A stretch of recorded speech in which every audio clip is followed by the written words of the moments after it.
Hello everyone, ఈరోజు మనం ఓటీటీలో అవైలబుల్గా ఉన్న కొన్ని మస్ట్ వాచ్ సస్పెన్స్ల గురించి మాట్లాడుతున్నాం. ఇందులో మెన్షన్ చేసిన ప్రతి మూవీ తెలుగులో అవైలబుల్గా ఉంది.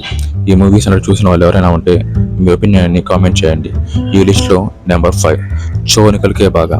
1 hour 40 minutes ఎక్కడా బోర్ కొట్టకుండా మంచి ట్విస్ట్ అండ్ టర్న్స్తో టైం పాస్ అయిపోద్ది. బేసిక్ ప్లాట్ ఏంటంటే ఎయిర్ హోస్టెస్గా పనిచేసే అమీ గౌతమ్ తన బాయ్ ఫ్రెండ్తో కలిసి టైం అయితే ప్లాన్ చేస్తుంది. అలా ఫ్లైట్లో వెళ్తూ ఉండగా సడన్గా ఫ్లైట్ని ఎవరు హైజాక్ చేస్తారు.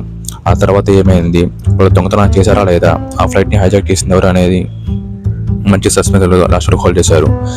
ఈ మూవీని ఎవరైనా చూడడం వాళ్ళు ఉంటే నెట్ఫ్లిక్స్లో అవైలబుల్గా ఉంది, చూసేయండి. అండ్ నెంబర్ 2 దయా.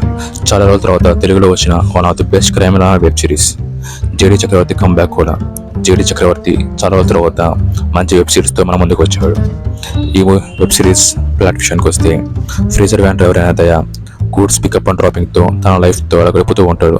అలా ఉండగా ఒకరోజు గూడ్స్ని డెలివరీ చేసే టైంలో తనకు ఎదురైన సిచ్యువేషన్ తన లైఫ్ని చేంజ్ చేస్తుంది. ఆ సిచ్యువేషన్ ఏంటి, ఆ తర్వాత ఏమైంది, ఆ సిచ్యువేషన్ వల్ల తను కూడా క్రైమ్లోకి వెళ్ళాల్సి వస్తుంది. ట్విస్ట్ అండ్ టర్న్స్తో సస్పెన్స్తో బాగా తీశారు ఈ మూవీని. ప్రతి ఒక్కరు వాళ్ళ పర్ఫార్మెన్స్తో ద బెస్ట్ ఇచ్చారని చెప్పొచ్చు. ట్విస్ట్ అండ్ టర్న్స్ని ఇష్టపడే వాళ్ళు, సస్పెన్స్ మూవీని ఇష్టపడే వాళ్ళకి ఈ వెబ్ సిరీస్ మస్ట్ వాచ్ అని చెప్పొచ్చు. ఈ వెబ్ సిరీస్ అమెజాన్ ప్రైమ్ అవైలబుల్గా ఉంది, చూసేయండి. Number 3 society of the snow. ఈ మూవీ సర్వైవర్ థ్రిల్లర్ సచ్ వాళ్ళకి మస్ట్ వాచ్ మూవీ అని చెప్పొచ్చు. చాలా రోజుల తర్వాత మంచి ఎమోషనల్గా మంచి సర్వైవర్ థ్రిల్లర్స్ వచ్చిన మూవీ, అది కూడా రియల్ ఇన్సిడెంట్స్ని బేస్ చేసుకొని. అంటే ఈ మూవీ ఆస్కార్ కూడా నామినేట్ అయింది. Coming to movie plot. ఈ మూవీ ప్లాట్ ఏంటంటే కొంతమంది రగ్బీ ప్లేయర్స్ రగ్బీ మ్యాచ్ ఆడడానికి ఫ్లైట్లో అర్జెంటీనా నుండి చిలీకి వెళ్తూ ఉండగా సడన్గా ఫ్లైట్ మంచు పర్వతాలు కూలిపోతుంది. ఆ కూలిపోయే సమయంలోనే కొంతమంది చనిపోతారు, కొంతమంది ఆ చలి తట్టుకోలేక మరుసటి రోజు చనిపోతారు. మిగిలిన వాళ్ళు ఎలా సర్వే అయ్యారు, అక్కడి నుంచి వాళ్ళు తప్పించుకున్నారా లేదా అనే పాయింట్ని మంచి ఎమోషనల్గా మంచి సస్పెన్స్తో తీశారు. ఈ మూవీ ఎవరైనా చూడడం వాళ్ళు ఉంటే నెట్ఫ్లిక్స్లో తెలుగులో అవైలబుల్గా ఉంది, చూసి. నెంబర్ 4 పాపాన్.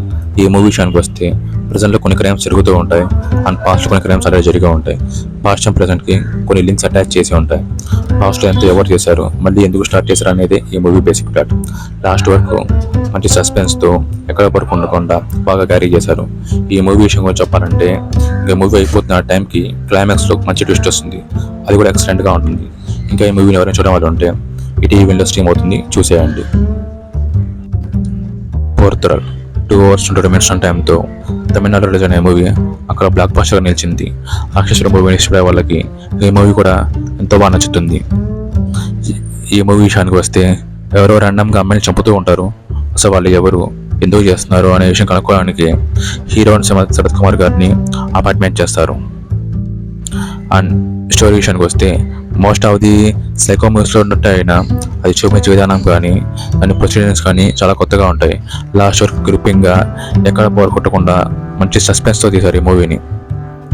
అండ్ సస్పెన్స్ థ్రిల్లర్ నచ్చే వాళ్ళకి ఈ మూవీ మస్ట్ వాచ్ అని చెప్పొచ్చు.